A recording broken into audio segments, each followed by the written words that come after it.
Ito yung life messages, guys. Unang-una, passion. Yeah.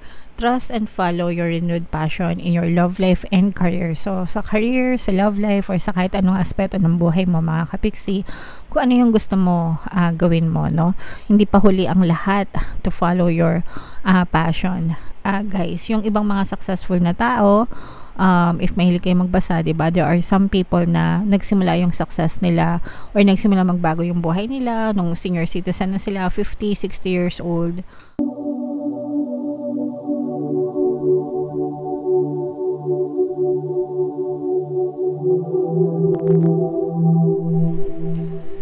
Hello guys, hello Scorpio. Welcome back to Pinay Pixie Tarot. Ang pamagat ng ating episode for tonight is Oracle of the Month. Para ngayong December para sa Scorpio, Sun, Moon, Rising, Sign, and Venus. Ito yung mga decks natin, mga kapiksi. Ito yung para sa spiritual messages nyo. Ito yung sa life messages. And then, ito naman yung para sa love life. Combination guys ng positive and negative energy, general reading lang. Pwede mag-resonate, pwedeng hindi. Comment down below guys if naka-resonate kayo. Unahin natin yung spiritual message for you. So, ito yung image ng card guys na napili natin. Ang cute niya. Para siyang si Tinkerbell. Tingnan natin kung anong ibig sabihin ito. Para meron siyang hawak-hawak na liwanag dito. Internal Explorer. Okay, parang flashlight. When we stop looking outside ourselves and surrender to a soft inner focus, we have access to unlimited information and resources. When we stop thinking with the glass ceiling of our intellect, we have access to multidimensional wisdom from the collective consciousness. Everything is there. Lahat nasa loob natin. Everything is inside us, mga kapiksi. The power lies within us, not outside of us. Yung nakikita natin sa ating 3D, sa ating physical reality, it's just an illusion. The reason why we're so impacted is because most of us, akala natin talagang totoong-totoo yung nangyayari sa ating paligid, when in fact, it's just a reflection of what's going on in our head, inside of us, mga kapiksi. What you feel, what you see, what you believe on the inside is always being reflected in our reality, mga kapiksi. You are invited to explore the state of flow. You are an infinitely amazing being who can access collective consciousness, especially when you surrender some control to the greater process or get out of your own way. You have the permission you felt you needed. Go within and explore. Wonderful gifts are waiting for you. So, lahat ng bagay na gusto mong makita, ma-experience sa iyong physical reality, when you accepted them within, or kumbaga parang in-accept mo siya within you na ma-achieve mo siya, gusto mo siya, ma-achieve mo siya, makuha mo siya, when you imagine yourself having those desires, having those things na gusto mong i-manifest, kapag in-imagine mo siya and kumbaga nakita mo yung sarili mo inside you na you already have those things, it can definitely reflect back. It can sa iyong physical reality. Nagets nyo ba guys yung ibig ko sabihin? Sana naintindihan nyo. Ibig sabihin guys, bago nyo pa siya makita sa inyong physical reality, may kita muna siya sa isip nyo. Okay? Yun yung starting point. Yun yung doon nabibuild, doon natatanim sa inyong isipan. Yun yung harden nyo, yung subconscious mind nyo. It's your garden. And then the thoughts that you seed, kung ano yung tinatanim nyo sa isip nyo, yun yung mga binhi. And ang bunga nun magre-reflect sa inyong 3D, sa inyong physical reality. Okay? That's how life works, mga kapiksi. That's how our reality is being tawag dito, reflected back to us. Parang projector. Alam nyo ba yung projector? Or parang TV. Yan, kung gusto nyo. Pero projector, mas magandang explanation yung projector. Diba? Pagka yung projector, pagka gusto mong makita, may gusto ka makita sa screen, kinoconnect mo siya dun sa laptop mo or sa computer mo, diba? And then, kung ano yung nagpe-play sa computer, sa laptop, yun din yung nagpo-project sa screen mo. 'Di ba? So yung laptop mo, yung computer mo, ikaw 'yon. Yun yung utak mo, ikaw 'yon. Whatever is seeded, kung ano yung naka-save sa hard drive mo, kung ano yung naka-save sa subconscious mind mo, nire-reflect ni projector, nagre-reflect sa screen mo, nagre-reflect sa 3D mo, sa physical reality mo. So kung gusto mo na maging maganda yung reflection sa iyong physical reality, kailangan maganda din yung nakatanim sa iyong subconscious mind, sa laptop mo, sa computer mo, sa hard drive mo. Okay? So, explore nyo. Sayang guys, no? Kasi most of the time,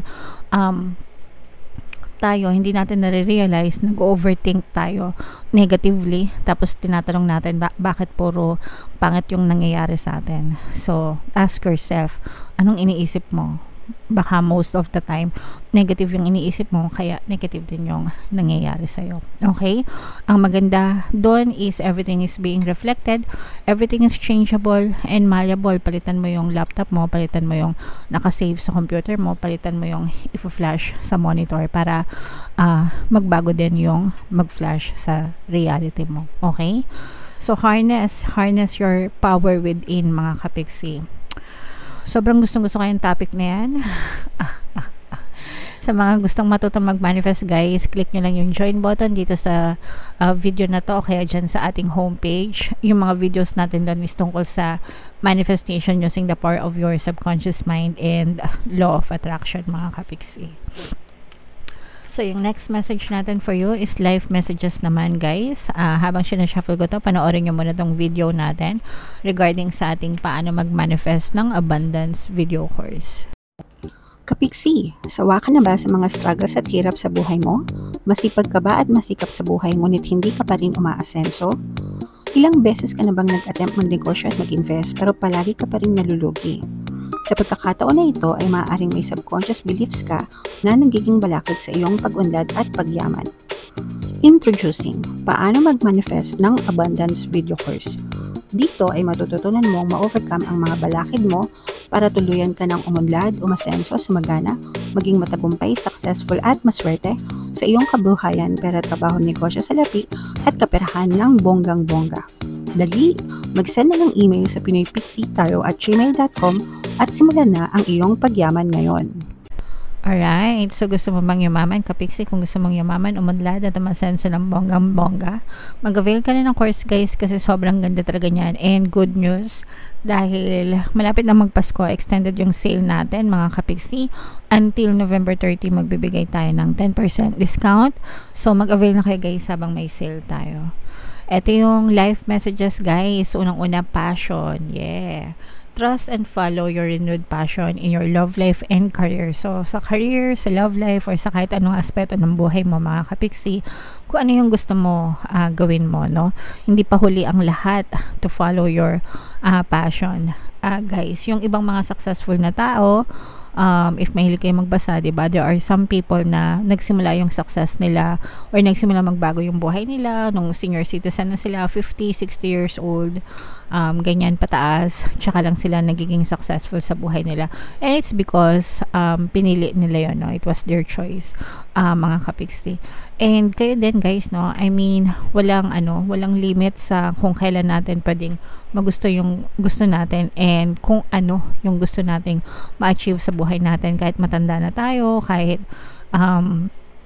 ano pa yung status natin right now, as long as i-focus nyo yung attention nyo dun sa mga bagay na gusto nyo, it can definitely happen, mga kapiksi. So whatever your heart's desire are, mga kapiksi, focus nyo lang yung attention nyo doon and create good intentions in your life and definitely ma-achieve nyo yung mga bagay na gusto nyo. Okay?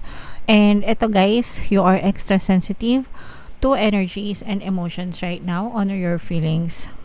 Honor yourself and your feelings, mga kapiksi. So maging sensitive tayo guys, no? Then sa mga energy sa ating paligid, positive palagi, no? Yung ating piliin na kinakausap, yung mga binabasa natin, yung mga nakakasama natin, ganyan. Because we are living in a vibrational field, mga kapiksi, na impluwensyahan tayo ng energy sa paligid natin. So kunwari, 'di ba? Best explanation nito, 'di ba? Kunwari nasa meeting room kayo, nagmi-meeting kayo, kasama mo yung boss mo. Pag si boss galit, anong nararamdaman ng mga nasa loob ng kwarto? Mga nagtatrabaho, 'di ba? Tense, stress, kinakabahan, nervous kasi negative emotion yung nilalabas ni boss. And sometimes may galit din, nagagalit din yung iba.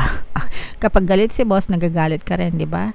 Ganon. Pero kapag sa loob ng meeting room, masaya si boss, nagko-compliment, ganyan, bigay ng mga papuri, recognition, masaya yung buong kwarto, lahat nakangiti, lahat pumapalakpak, lahat masaya, di ba? So that's how we explain na lahat tayo, we are living in a vibrational field. Everything is energy, everything vibrates, mga kapiksi. Kapag negative yung energy mo, negative din yung nasasagap mo, nagsasagap ng bawat isa.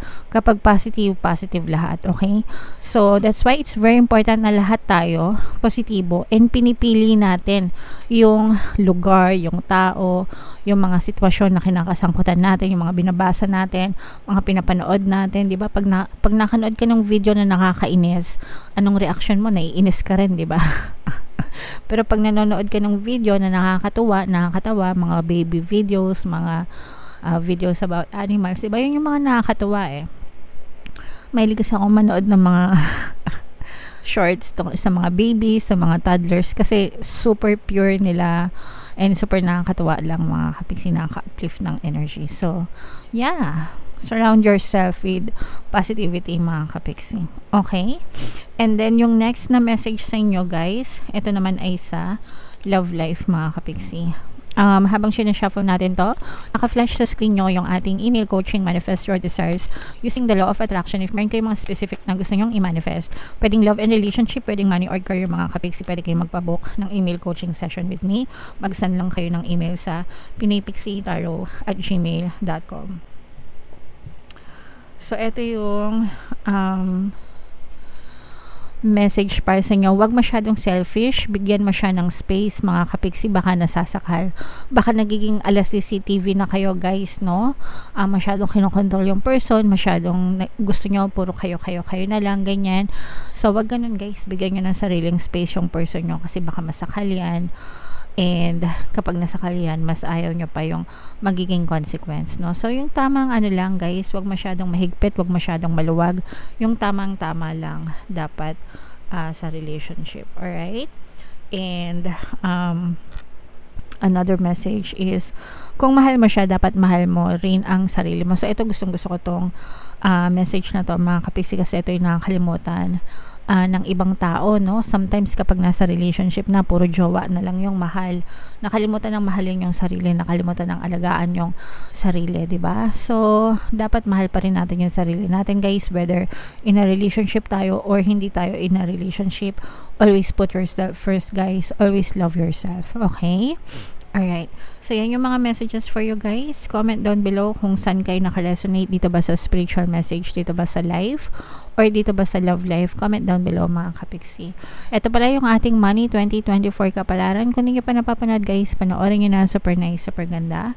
And ito naman yung ating success stories ng paano mag-manifest ng abundance video course.